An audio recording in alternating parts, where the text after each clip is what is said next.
এই ভিডিওটি 18 বছরের নিচের বাচ্চাদের জন্য এবং মানসিকভাবে দুর্বল ব্যক্তিদের জন্য নয়।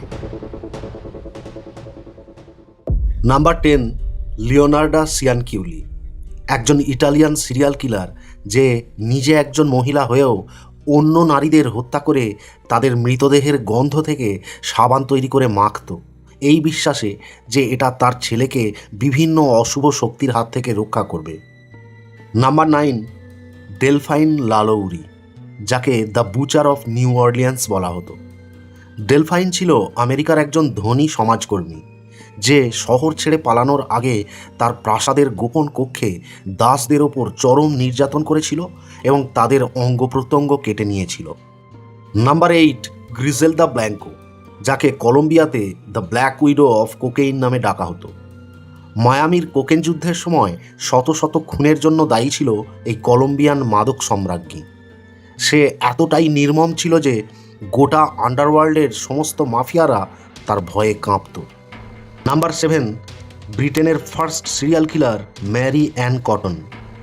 বিমার টাকা এবং উত্তরাধিকারের জন্য তার নিজের সন্তান এবং স্বামীসহ কমপক্ষে 21 জনকে আর্সেনিক দিয়ে বিষ প্রয়োগ করে হত্যা করেছিল। নাম্বার 6, বেল গুনস, যাকে black widow of the Midwest বলা হতো। বিধবা এই আমেরিকান মহিলার ব্যাপারটা ছিল একটু অন্যরকম।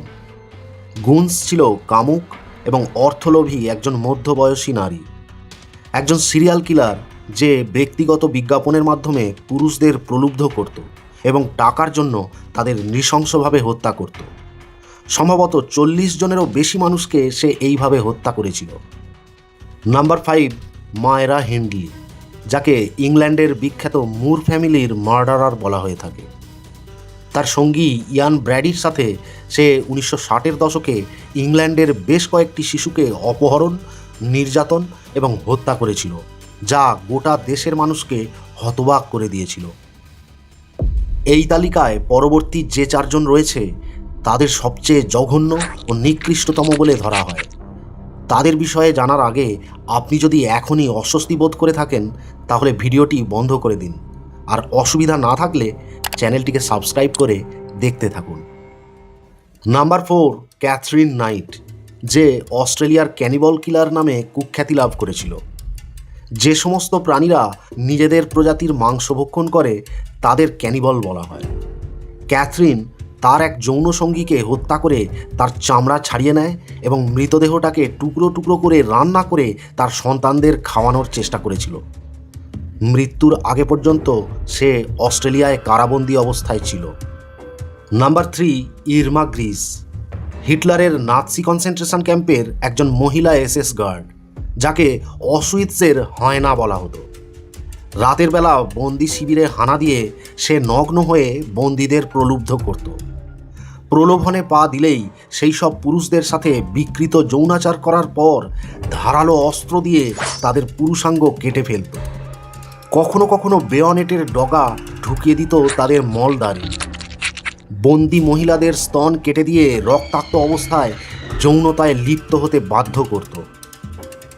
গর্ভবতী মহিলাদের পেট কেটে তার চোখের সামনেই ভ্রূণটাকে আঁচড়ে অথবা পায়ে পিষে মেরে ফেলত। কোনো কোনো মহিলা বন্দি ক্যাম্পের পচা খাবার খেতে না চাইলে তাদের খাবার থালায় ব্রাউন ব্রেডের ওপর ফেলে দেওয়া হতো বন্দি পুরুষদের স্খলিত বীর্য আর মূত্র। অসুইৎসের সেই ক্যাম্পে বেশিরভাগ ক্ষেত্রেই সে বন্দীদের অঙ্গহানি করে ফেলে রেখে দিত কয়েকদিন যাবত। অসহ্য যন্ত্রণায় তারা ছটফট করত যখন কাক আর শকুনের দল জীবন্ত অবস্থায় ছিঁড়ে খেত তাদের চোখ, কান, নাক আর হাড় মাংস। নাম্বার 2-এ রয়েছে আরেক বিকৃতমনস্ক জার্মান মহিলা ইলস কচ, যাকে বলা হতো বুচেনওয়াল্ডের ডাইনি। সে ছিল দ্বিতীয় বিশ্বযুদ্ধ চলাকালীন সময়ে একজন নাৎসি অফিসারের স্ত্রী। কারাগারের বন্দি কয়েদিদের মেরে ফেলার পর যেখানে তাদের গণকবর দেওয়া হতো সেখান থেকে খুঁড়ে লাশ বের করে সেই মৃতদেহের চামড়া দিয়ে সে তার বাড়ির ল্যাম্পশেড বা টেবিল ল্যাম্পের ঢাকনা বানিয়ে রাখত। নাম্বার 1, এলিজাবেথ বেথরি, যে একজন ব্লাড কাউন্টেস নামে কুখ্যাত হয়ে আছে। 16শ শতাব্দীতে বলকান উপদ্বীপের দেশগুলোতে তখন ড্রাকুলার কনসেপ্ট ছিল। এলিজাবেথ 1560 খ্রিস্টাব্দে হাঙ্গেরিয়ান একটি সম্ভ্রান্ত পরিবারে জন্মগ্রহণ করে। খুব কম বয়সেই সে একজন অভিজাত কাউন্টেসে পরিণত হয়। তুকতাক এবং ব্ল্যাক ম্যাজিকের কবলে পড়ে সে তার যৌবন ধরে রাখার জন্য ভার্জিন তরুণীদের হত্যা করত এবং তাদের রক্ত পান করত। এমনকি তার ক্যাসেলের স্নানাগারে তরুণীদের রক্তে স্নান পর্যন্ত করত। এলিজাবেথ আদতে একজন ভ্যাম্পায়ার ছিল কিনা তা রহস্য হয়ে থাকলেও সে যে একজন 16 শতকে মধ্য ইউরোপের অসংখ্য তরুণীর হত্যাকারী ছিল তা স্পষ্ট হয়ে ওঠে।